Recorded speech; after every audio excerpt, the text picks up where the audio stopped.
Le Brésil est l'un des pays du monde où l'eau est la plus généreuse. Elle tombe du ciel, coule dans des milliers de kilomètres de fleuves et gît en sous-sol dans des nappes phréatiques vastes comme des continents.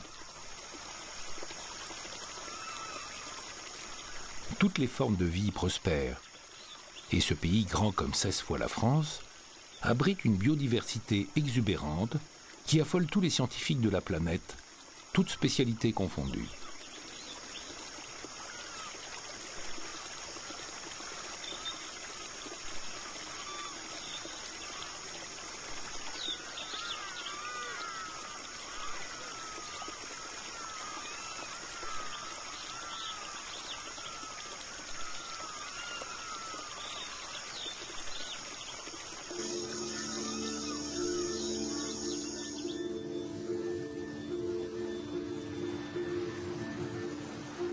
Mais loin des clichés touristiques et du vert opulent de l'Amazonie, le Brésil du Nord-Est subit une autre réalité. Dans le sertão, les nuages ne font que passer. Il ne pleut jamais, ou presque. Tout ce qui vit ici a dû se plier à la cruelle tyrannie de cette sécheresse qui a considérablement influencé l'histoire et le développement du pays.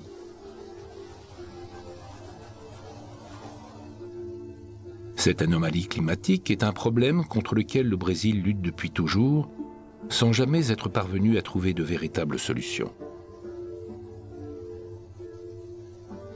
Personne n'a fait fortune ici.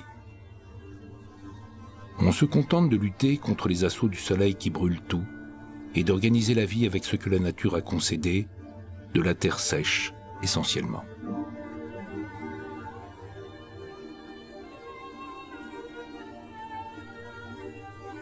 Ceux qui sont nés ici ont tous rêvé d'en partir, et beaucoup l'ont fait.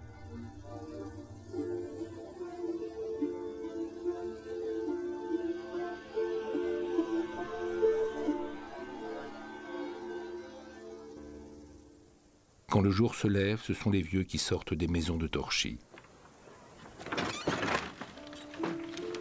Les plus jeunes sont partis là où il pleut et où la soif n'est plus qu'un mauvais rêve.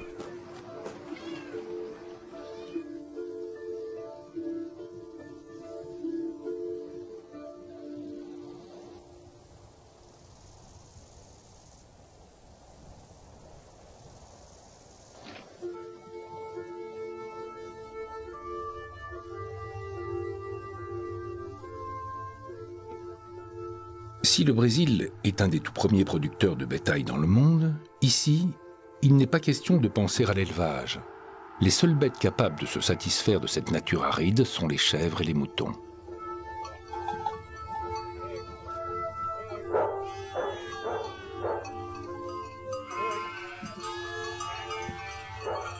Mais les Sertanejos sont fiers et n'aiment pas renoncer. Cette terre est un peu comme un défi, et on veut quand même y voir des avantages. Tout est bien, pour moi tout est bon. Travailler la terre comme on nous l'a appris, ça va.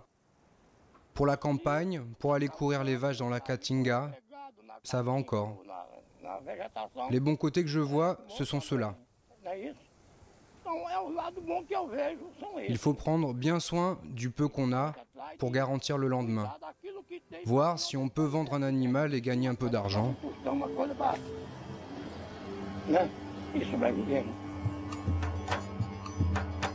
Le sertão et la difficulté de vivre qu'il impose ont considérablement influencé ses habitants, les relations qu'ils ont tissées entre eux et surtout les relations que les paysans ont entretenues avec les gros propriétaires terriens qui monopolisaient les ressources et exploitaient la main-d'œuvre bon marché.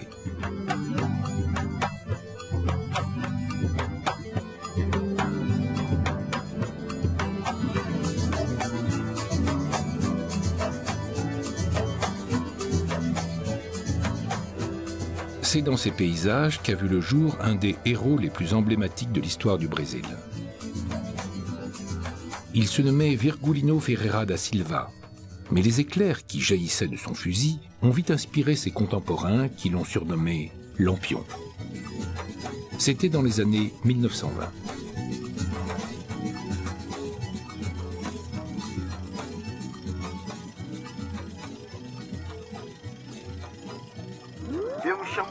Je m'appelle Virgulino, qu'on surnomme Lampion. Je suis un cangaceiro connu dans tout le sertão. Je fais face à mes ennemis et je ne crains aucun danger lorsque j'ai mon arme à la main. Ma tétine, ce fut le fusil et la cartouchière. Le lait, c'est la balle de plomb, rapide et meurtrière. Que celui qui se croit fort vienne tâter de l'épée de Virgulino Ferreira.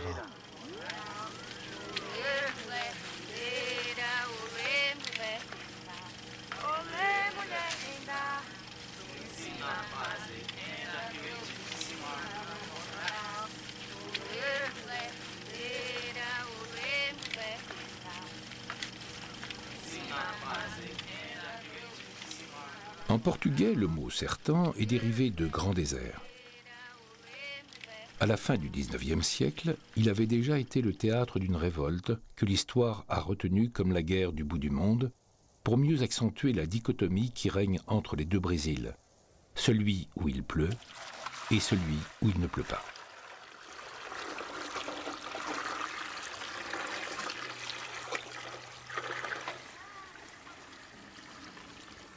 Tous les gouvernements brésiliens se sont attelés au problème du Nord-Est et du sertão. Lorsqu'il est arrivé au pouvoir en 2002, Lula a immédiatement pris des mesures pour que les plus démunis soient ravitaillés en eau. Un travail de titan a été engagé visant à organiser des circuits courts à partir de stockages disséminés dans cette végétation d'épineux qu'on nomme la caatinga.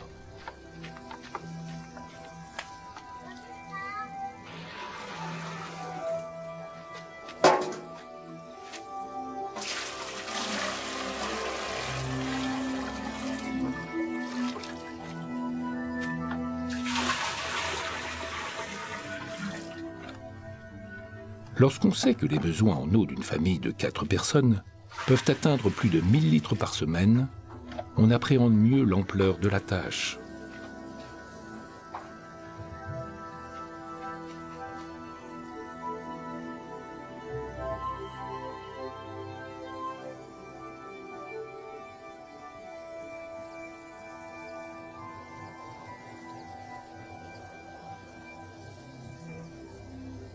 À l'époque de Lampion, les pouvoirs publics n'étaient pas si généreux. Et celui qu'on présente volontiers comme le Robin des Bois du Brésil a entraîné derrière lui tous ceux qui voulaient améliorer leur sort. Leurs ennemis sont rapidement devenus les policiers fédéraux, qu'ils nommaient les macaques. L'accoutrement chamarré des bandits de Lampion achevait d'effrayer ses ennemis, car autour de leur cou pendaient les chaînes et les colliers qu'ils dérobaient à leurs victimes. Je veux un homme tous les 5 mètres. Toi, tu vas par la gauche. Moi, je vais par devant et Antonio Ferreira passera par derrière. Les macaques qui circulent par ici vont se retrouver encerclés.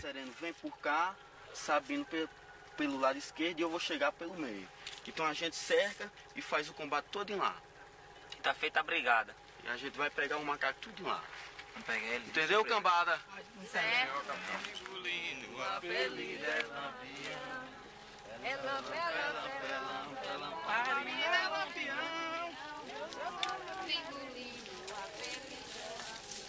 Le sertão s'étend sur 8 États du Nord-Est et couvre une superficie d'1 million de kilomètres carrés, c'est-à-dire un 1/8 du territoire du pays.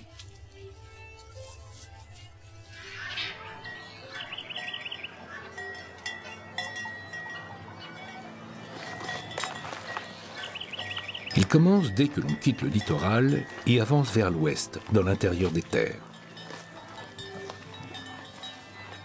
La sécheresse commence alors à sévir, et dans la Caatinga, qui désigne une sorte de steppe couverte d'arbustes qui cherchent à vivre à tout prix, l'herbe qui pousse est insuffisante pour les troupeaux.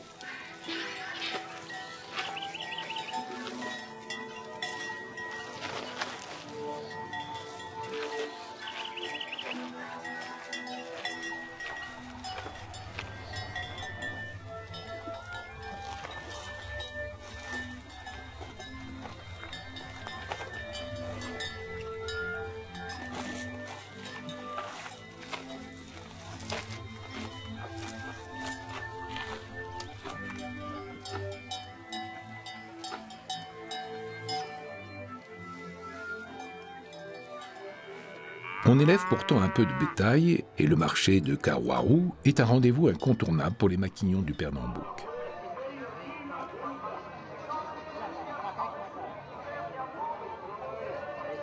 Trois fois par semaine, c'est là que s'échangent les bêtes, et le terme d'échange n'est pas galvaudé car il circule ici peu d'argent.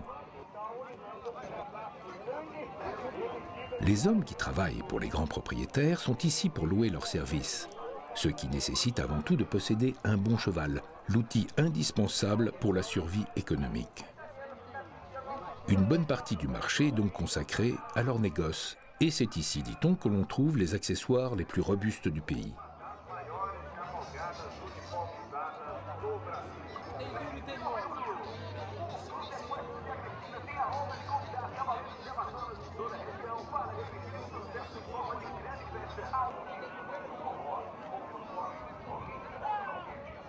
Cette robustesse n'est pas un luxe. Si le sertan est réputé pour sa sécheresse, la végétation qui est parvenue à le coloniser a réservé bien des épreuves aux hommes, et notamment à ceux qui sont payés pour aller chercher les vaches à l'intérieur des petites forêts de la Caatinga.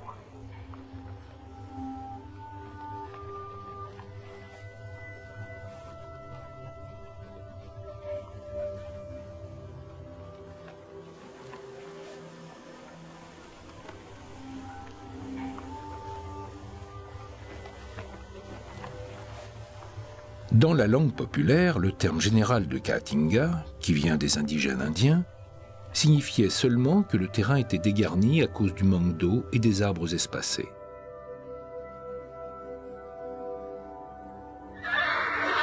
C'est un territoire dont les délimitations géographiques se sont modifiées dans le temps, comme si cette région se construisait et s'élaborait sans cesse.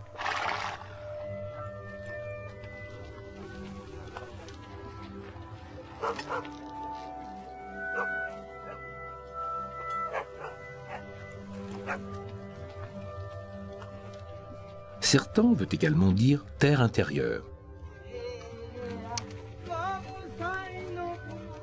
Le mot est si peu précis que certains dictionnaires le définissent comme une simple terre lointaine.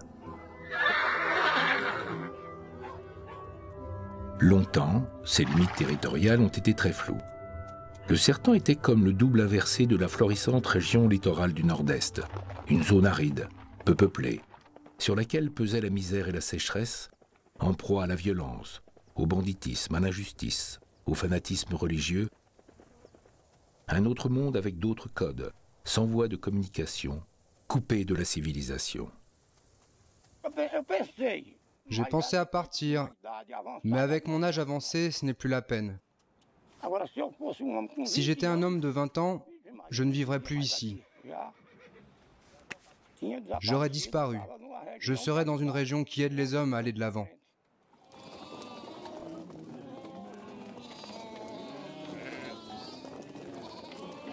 Certains auteurs affirment que dans ce territoire fermé, s'est préservé un monde disparu, où survivent des coutumes et un langage remontant au XVIe siècle.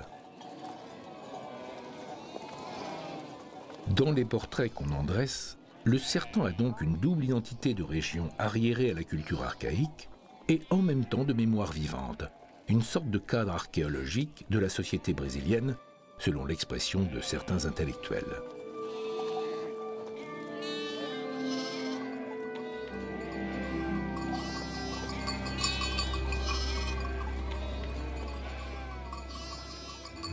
Le Sertan est à la fois un espace géographique, un territoire perçu comme infranchissable, mais aussi un lieu imaginaire qui s'est construit au cours des siècles en fonction des regards portés sur lui.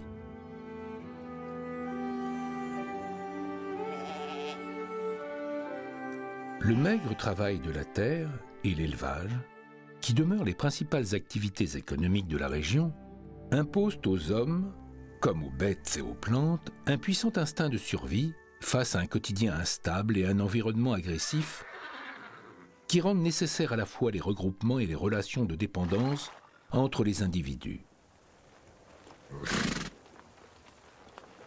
La famille, au sens strict et au sens large, joue ici un rôle essentiel. Ce que je préfère, c'est poser ma selle sur mon cheval et m'élancer derrière un bœuf de forêt.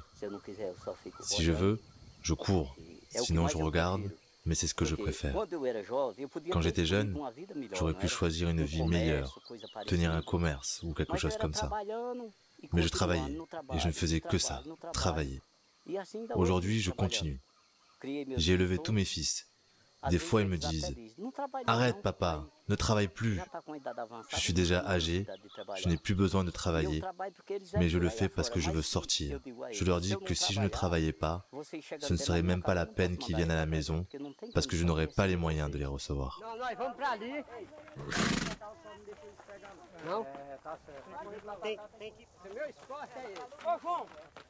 La Caatinga ne fait aucun cadeau aux hommes.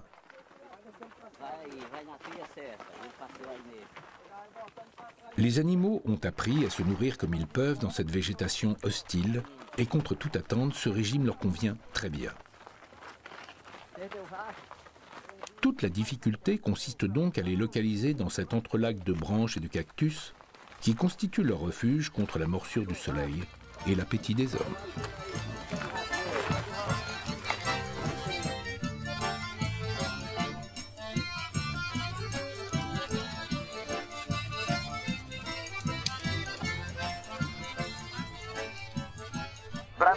Ce n'est pas ce que je voulais pour être heureux.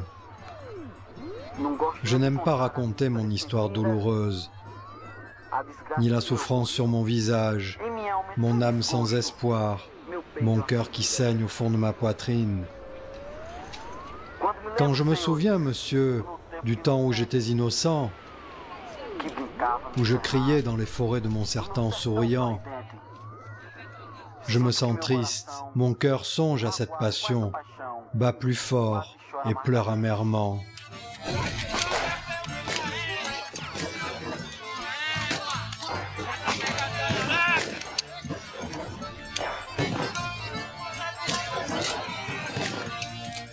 Un personnage aussi exceptionnel que Lampion ne peut se comprendre que par rapport au lieu de ses origines, de sa vie et de son épopée.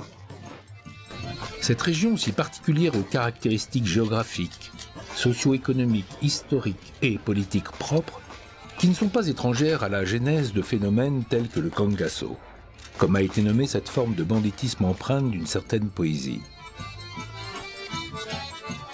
Une poésie dont les gens d'ici se sont armés pour embellir leur sort. Il y a une chanson qu'on écoutait et qu'on écoute encore de Luis Gonzaga. Quand le mandacaru fleurit, c'est que la pluie va arriver.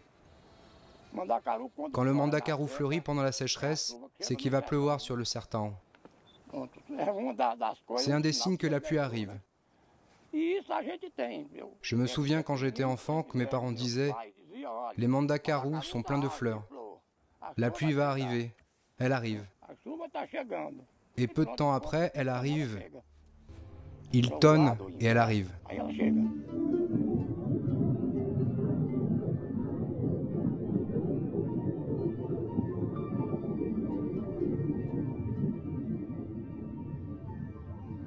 Le sertão a souvent été qualifié de quadrilatère de la faim ou de polygone de la sécheresse.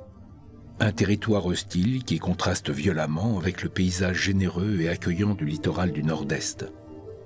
Un territoire souvent dévasté par des périodes de sécheresse qui peuvent s'étendre sur plusieurs années et sont parfois suivies de pluies torrentielles tout aussi dévastatrices. Mais elles sont plutôt rares. Lampion et ses hommes vivaient principalement dans les cerrados, des zones où le sol argileux conserve mieux l'humidité et où l'on parvient à faire pousser quelques plantes, des cactus principalement, aux qualités nutritives suffisantes à alimenter quelques chèvres et quelques familles. Entre les arbres plus ou moins verts, poussent des graminées qui forment une excellente pâture pour le bétail qui broute même les feuilles basses des arbustes. Dans les cerrados fechados, qui désigne une végétation plus dense, les arbres plus serrés pouvaient permettre aux bandits de se cacher.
Les vaqueros, les cow-boys locaux, travaillent en équipe. Chaque groupe se loue aux éleveurs et leur réputation les précède. La capture du bœuf est pour eux un véritable art de vivre et constitue un danger permanent car elle se pratique au milieu d'épines parfois longues et tranchantes comme des poignards. Je mets des vêtements de cuir parce que c'est ce que je préfère.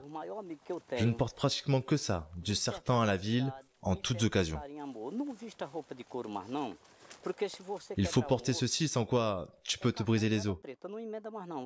Alors tu meurs. Ce n'est pas un jeu.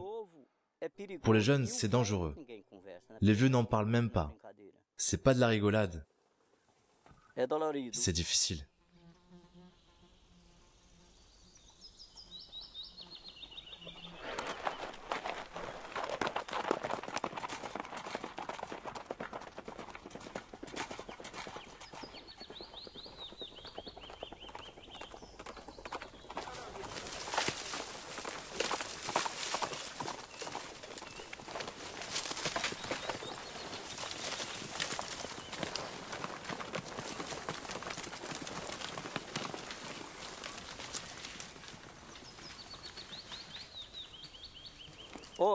J'ai grandi en voyant mon père courir après le bétail. Les premières fois, je trouvais ça difficile. Et je pensais même que je n'apprendrais jamais à courir après un bœuf. Je me suis habitué et j'ai continué jusqu'à aujourd'hui. La Caatinga, j'aime ça. Et une des choses que je préfère, c'est mon cheval. J'ai travaillé pour quelque chose. J'ai élevé 7 enfants et c'est une vie faite de valeurs, de courir après les bœufs. J'ai fait aussi de la piste, mais je n'ai pas aimé ça.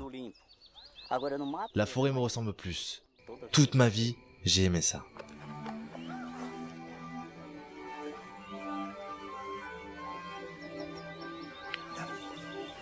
L'organisation politique et sociale du sertan s'articule autour des fazenderos, propriétaires de leurs terres.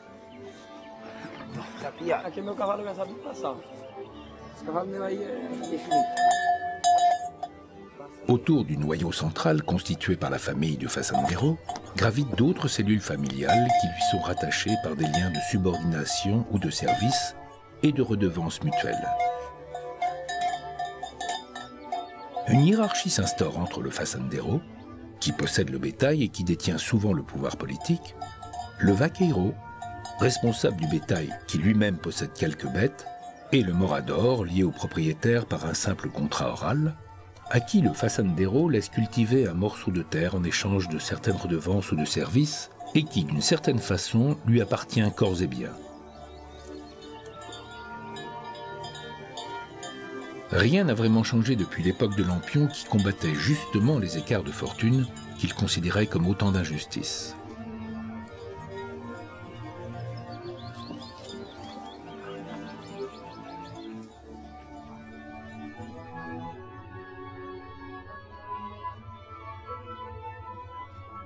Sergio Beck est l'un des meilleurs spécialistes brésiliens du cheval. Il a voulu se rendre compte des conditions dans lesquelles évolue le petit cheval sertanejo, qui accompagne l'histoire des hommes et de la région.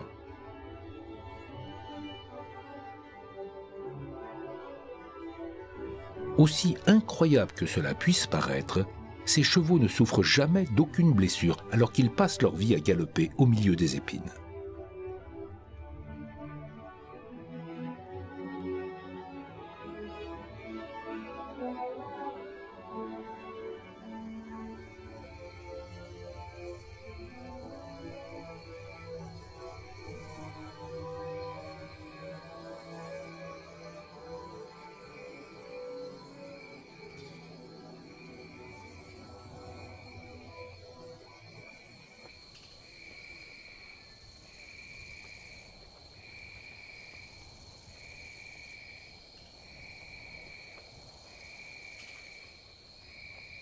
Philippe Dantas, lui, est né ici. Il est en charge du développement touristique de la région et travaille à Recife, au siège du gouvernement de l'État de Pernambouc. Il connaît bien le sertão et la caatinga, dont l'avenir est un véritable enjeu politique pour l'État et pour le Brésil lui-même.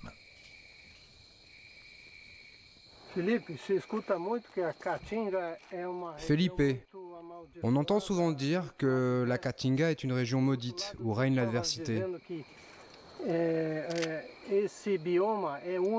C'est pourtant un biotope unique au monde. Tu peux m'en dire un peu plus? 80% du parc caprin et 70% du parc ovin se trouvent dans le nord-est sec. C'est cette adaptabilité et ce potentiel qui permettent de comprendre la valeur biologique et culturelle que nous possédons. L'adversité est bien plus forte que nous tous, mais nous faisons les efforts nécessaires pour vivre avec ce qui nous entoure. C'est une nouvelle forme de richesse pour un monde plus solidaire, mais on y arrive. Les institutions y travaillent. Elles créent une identité pour ce peuple du Nord-Est sec.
Je vais te montrer ce qu'il faut savoir de la terre d'ici.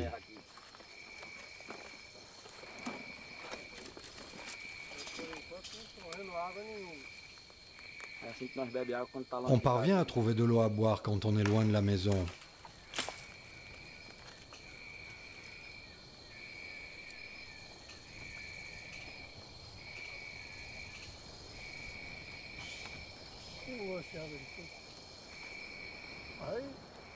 Ah, ça coule. Elle n'est pas maudite, non. Elle est peu comprise. Elle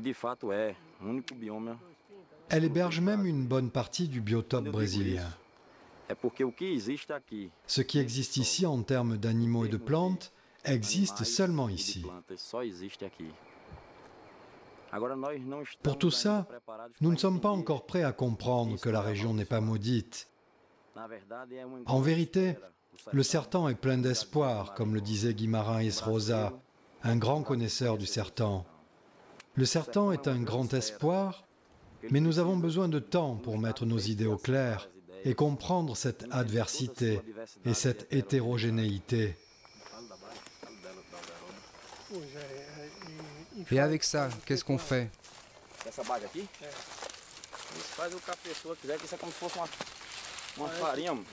C'est une oreille de singe? C'est ça, une oreille de singe. Dans cette gousse, il y a de quoi nourrir les animaux et les hommes. On profite de la graine? Elle a plusieurs usages. Elle porte bonheur quand on la met dans la poche le jour de l'an. Et c'est très bon pour nous et pour les animaux. Dans ce sous-sol que nous foulons, il y a la plus grande réserve d'eau potable de la planète. Mais on veut percer directement ici. Et il y a une couche de granit qui empêche de forer.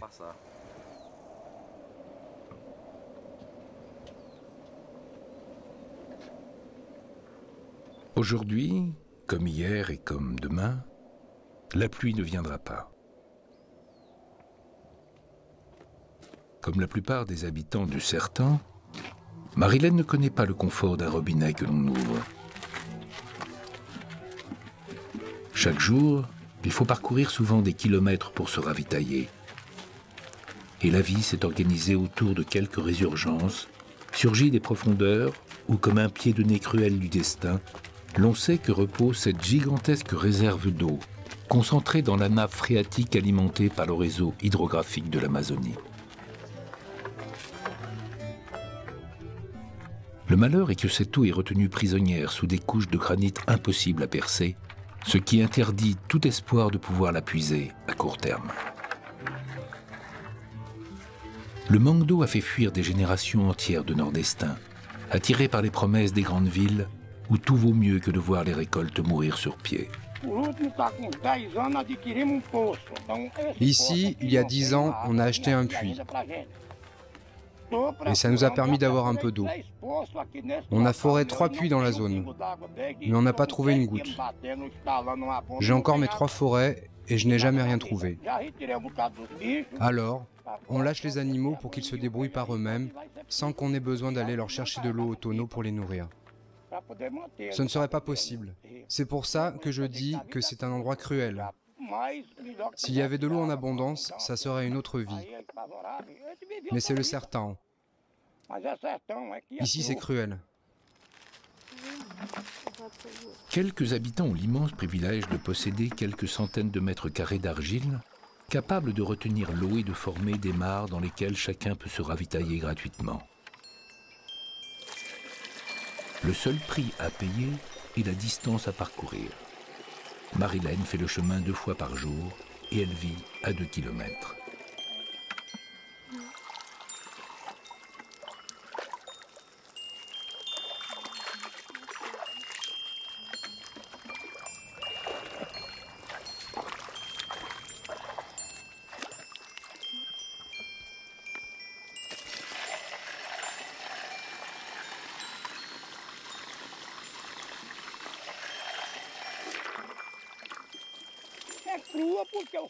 Le Sertan est cruel, le Sertan est sans pitié. Seuls les fils d'ici peuvent savoir à quel point il est cruel. Et ceux qui connaissent le sud et les régions où il fait bon vivre, le cœur léger, sans souffrance. Le Sertan est cruel. L'homme y vit, mais il est cruel. On passe son temps à travailler, à dépierrer, à brûler sous le soleil. Il n'y a pas de choses bourgeoises, d'ombre, de jours fériés.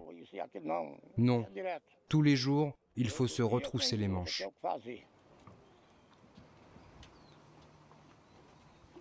Leur environnement a d'abord fait naître la colère des hommes.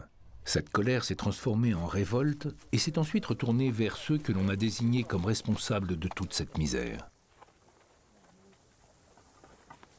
Le mouvement du Cangaço est né dans les années 1870 et il a longtemps fait la fierté du Nord-Est.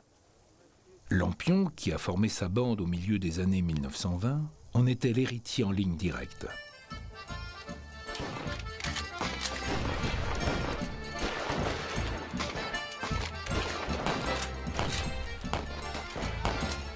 Pourtant, il n'est pas toujours considéré comme un héros dans le reste du Brésil.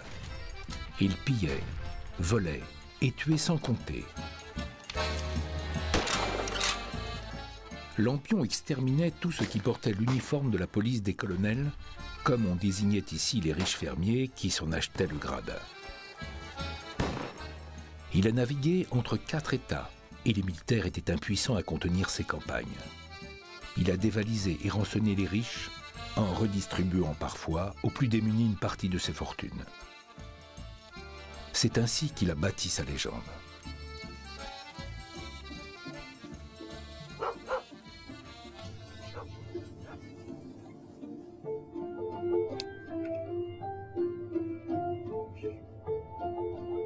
La fille de Dona Irena a tenté de partir à Sao Paulo, comme la plupart des jeunes de la région.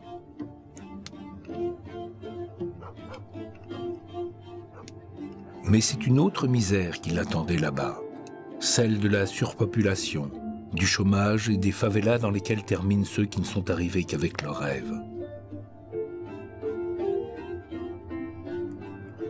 Alors, elle a préféré revenir et se contenter de ce que la nature accorde chichement.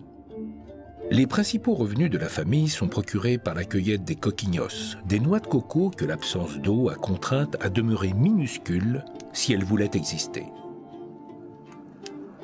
Quelques arbres parviennent à pousser autour de la maison et toute la famille se consacre à l'exploitation de cette maigre ressource. Donna Irena, elle, intervient à la dernière étape qui consiste à enfiler les noix sur un fil de nylon afin d'en faire des colliers qui seront vendus aux villages avoisinants comme friandises pour les enfants.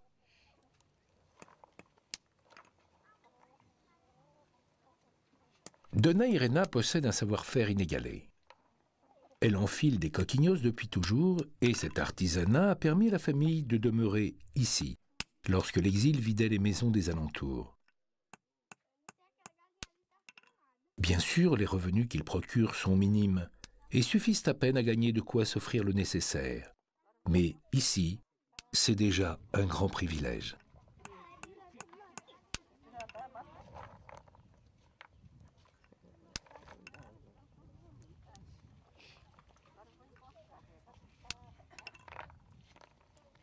Donna Irena se prend parfois à regretter de ne pas avoir eu elle-même le courage de tenter sa chance, mais finalement elle est plutôt heureuse.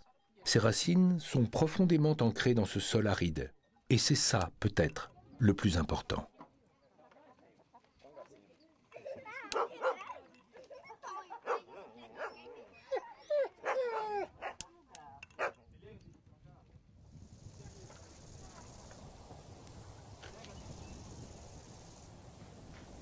Pour faire oublier qu'elle n'est pas très généreuse dans les plaines, la nature a sculpté sur les montagnes des paysages torturés, d'où émergent des colosses de granit que les hommes ont voulu placer de leur côté pour mieux s'adresser à Dieu.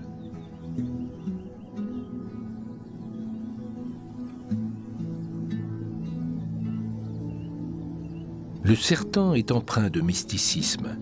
Ils ont érigé des statues à la gloire de tous les saints du ciel, comme pour les convaincre de ne pas aller trop loin dans les épreuves qu'ils leur imposent.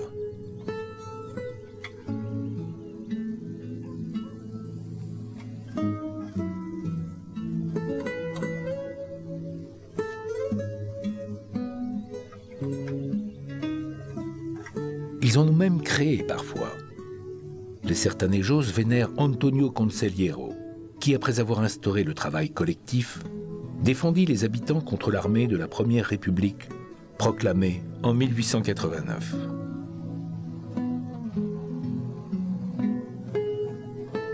Les géants de pierre portent les mêmes symboles que ceux que Lampion et ses hommes arboraient sur leurs uniformes. On ne sait plus dire qui a copié qui.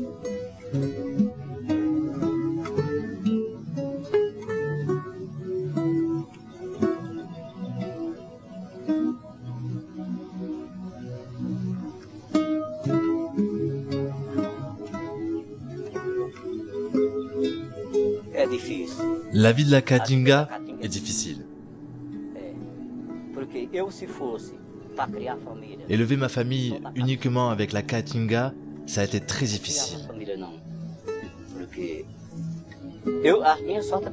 Il n'y avait pas de choix. Il a toujours fallu que je me débrouille, partager un bœuf avec le voisin, se débrouiller. Ici, il n'y a pas de grande exploitation. C'est très dur. Il n'y a pas d'avenir.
Cette terre singulière du nord-est brésilien véhicule des valeurs et des symboles forts de ce pays promis à devenir un des futurs géants économiques de notre monde.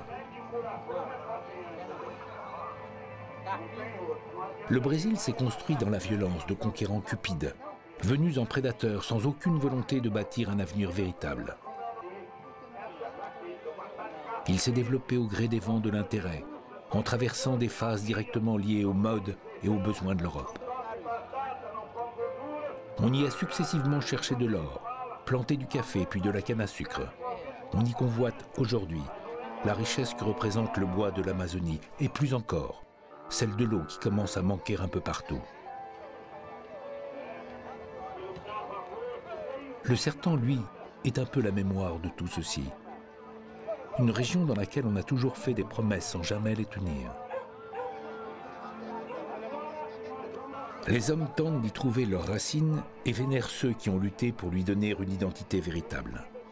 Comme le Brésil, il a connu la propriété usurpée, l'exil et l'abandon lorsqu'il n'a plus été en mesure d'offrir de quoi satisfaire les appétits, le nomadisme, la délimitation aléatoire de ses frontières.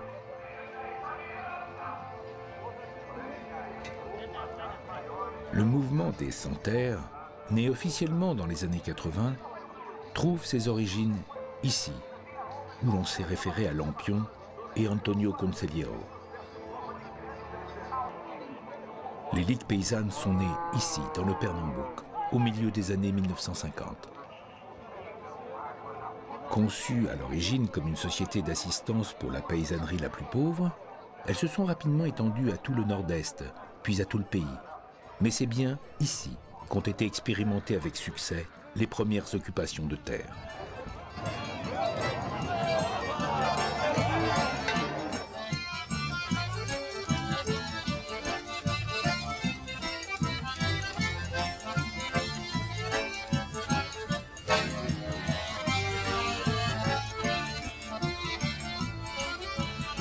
Les fermes produisent tant bien que mal le nécessaire. Sans eau pour irriguer les champs, il a fallu renoncer à la culture intensive et se contenter du minimum, à commencer par le manioc, dont la farine sert de base à l'alimentation. La culture de la lutte et de l'adversité a forgé le caractère des hommes du Sertão, qui, pour avoir toujours manqué de tout, ont appris très tôt à vivre en autarcie.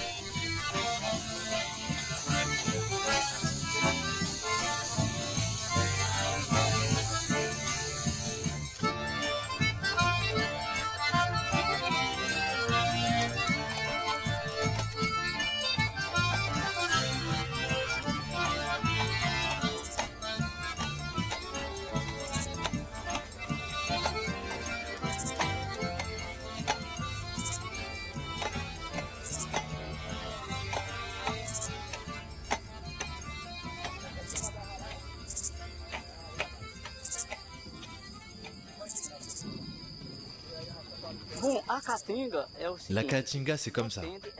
Tout dépend des sentiments que tu as pour elle.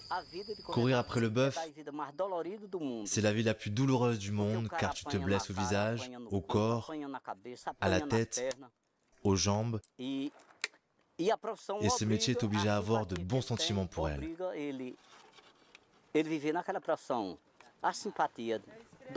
Les sentiments te dominent.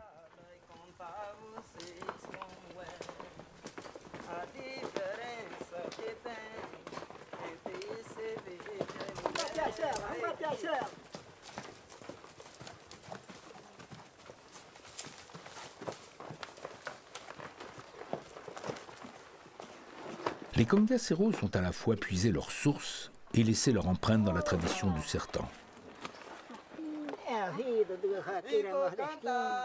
Comme le faisaient à leur époque les bandits de Lampion, lorsqu'ils font une pause, les hommes ont pour habitude d'improviser des couplets à la gloire de leur héros.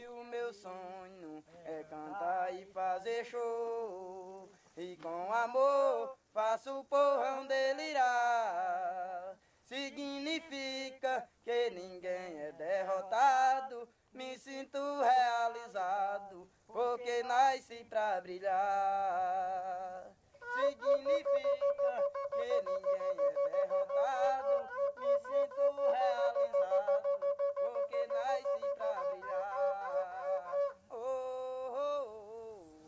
C'est d'ailleurs ainsi que s'est transmise l'histoire de la région. Une région où l'on sait lire et écrire depuis bien peu de temps et où la poésie demeure le premier moyen de communication.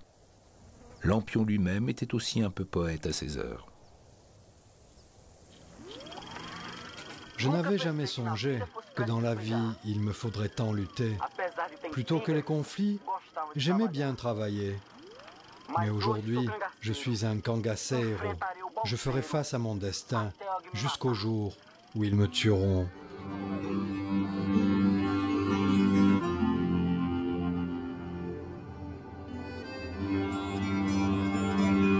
Lampion et sa horde ont dévasté, mis à sac, parcouru et dominé le Brésil de la soif pendant près de 20 ans, pour finir exterminé par les forces de l'ordre le 28 juillet 1938. Leurs cadavres décapités, transportés de ville en ville pour aboutir à l'Institut de Salvador, à des fins d'exposition et d'études scientifiques, visant à interpréter ce qui avait poussé ces hommes à entrer en lutte contre l'inéluctable, justement.